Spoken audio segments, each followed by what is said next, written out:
গুলশানে সাবেক এমপির বাসায় চাঁদাবাজি, উদ্ধার 2,25,00,000 টাকার চেক। রাজধানীর গুলশানে সাবেক সংসদ সদস্য শাম্মী আহমেদের বাসায় চাঁদা দাবির ঘটনায় গ্রেপ্তার হয়েছেন একসময়ের ছাত্রনেতা আব্দুর রাজ্জাক বিন সুলাইমান ওরফে রিয়াদ। ঢাকা মহানগর গোয়েন্দা পুলিশের তথ্য অনুযায়ী রাজধানীর নাখালপাড়ার একটি ভাড়া বাসা থেকে উদ্ধার করা হয়েছে 2,25,00,000 টাকার 4টি চেক।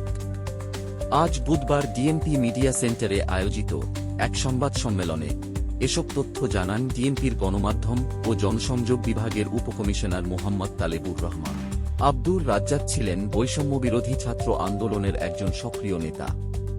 পরবর্তীতে তিনি গণতান্ত্রিক ছাত্র সংসদ নামের নতুন একটি ছাত্র সংগঠনের কেন্দ্রীয় কমিটির সদস্য হিসেবে যুক্ত হন। তবে চাঁদাবাজির ঘটনায় সংগঠন থেকে তাকে স্থায়ীভাবে বহিষ্কার করা হয়েছে।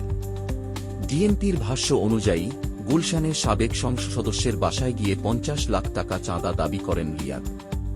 জিজ্ঞাসাবাদে পাওয়া তথ্যের ভিত্তিতে তাঁর বাসায় অভিযান চালানো হয় এবং চেকগুলো উদ্ধার করা হয়।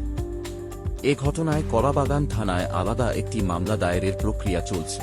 পুলিশ বলছে, ভুক্তভোগীরা কেন চাঁদা দিতে বাধ্য হয়েছিলেন বা তাঁদের কোনো দুর্বলতা ছিল কিনা তা খতিয়ে দেখা হচ্ছে। গুলশানের এই ঘটনায় আর কেউ জড়িত কিনা এমন প্রশ্নের উত্তরে তালেবুর রহমান জানান, তদন্ত চলমান রয়েছে।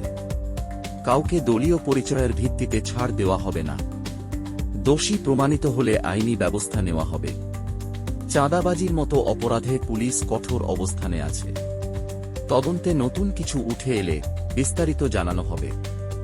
এরকম আরও আপডেট পেতে আমাদের চ্যানেলটি সাবস্ক্রাইব করুন।